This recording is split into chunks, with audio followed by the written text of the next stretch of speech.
আমি মনে করি যে শুধুমাত্র এখানে দোষটা মেয়েটার নয়। আপনি ভিডিওটা পুরোটা দেখেছেন, আপনি দেখলে বুঝতে পারবেন যে এখানে দোষটা সম্পূর্ণ মেয়ের নয়। কার দোষ অবশ্যই আমি বলছি, কিন্তু তার আগে একটুখানি আমার কথাটা শুনে নিন। ধরুন আপনি একটা ছেলে, আপনি গিয়ে থানায় বলুন যে আমি অমুক মেয়ের সঙ্গে আমার সম্পর্ক ছিল, আজকে সে বিয়ের প্রতিশ্রুতি দিয়ে আমার সঙ্গে সে সহবাস করেছে এবং তারপরে আজকে সে বিয়ে করবে না বলছে। দেখুন থানার থেকে আপনাকে রিপ্লাই হয়তো এরকমই দেওয়া হবে যে ঠিক আছে করবে না তাতে আপনার কি যায় আসে, আপনি অন্য কোথাও বিয়ে করে নিন বা ওকে ছেড়ে দিন, ওকে ডিস্টার্ব করবেন না, এই ধরনের কেস।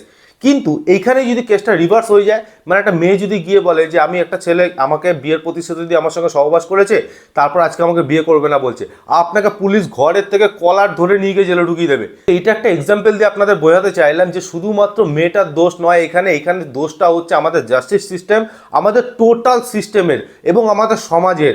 যে মেয়েরা, কিছু সংখ্যক মেয়েরা এটা বুঝে গেছে যে তারা যেটা বলবে সেটাই ঠিক, আইন তাদের পাশে থাকবে, পুলিশ তাদের পাশে থাকবে, প্রশাসন তাদের পাশে থাকবে, এমনকি কোর্ট অবধি তাদের পাশে থাকবে। ইভেন তারা একটি ছেলের ওপর যখন তখন কমপ্লেন করতে পারে, তারা একটি ছেলেকে হেনস্থা করতে পারে, এইগুলো তাদের মেন্টালিটিতে ঢুকে গেছে। অ্যাকচুয়ালি এর জন্য দায়ী কিন্তু এই মেয়েরা নয়, আমরা নিজেরাও।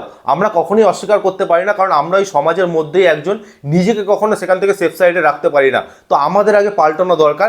একজনকে যখন খুব বেশি প্রায়োরিটি দিয়ে দেবেন না, তখন সে কিন্তু তার অধিকারের অপব্যবহার করা শুরু করবেই। তো এই জিনিসটাকেই সামলানো উচিত যে কাউকে এতটা প্রায়োরিটি না দেওয়া হোক যে সে তার অধিকারের অপব্যবহার শুরু করে দেয়। দৃষ্টিভঙ্গিটা পাল্টাতে হবে যে একটা মেয়ে কমপ্লেন করলো মানেই সেটা একদম সত্যি, আর একটা ছেলে কমপ্লেন করলো মানে সেটার কোনো গ্রহণযোগ্যতা নেই, এটা কখনোই যেন না হয়। আমার কথার সঙ্গে যদি সহমত হন তাহলে অবশ্যই কিন্তু কমেন্ট করে জানাবেন, আর লাইক শেয়ার কিন্তু অবশ্যই করে দেবেন।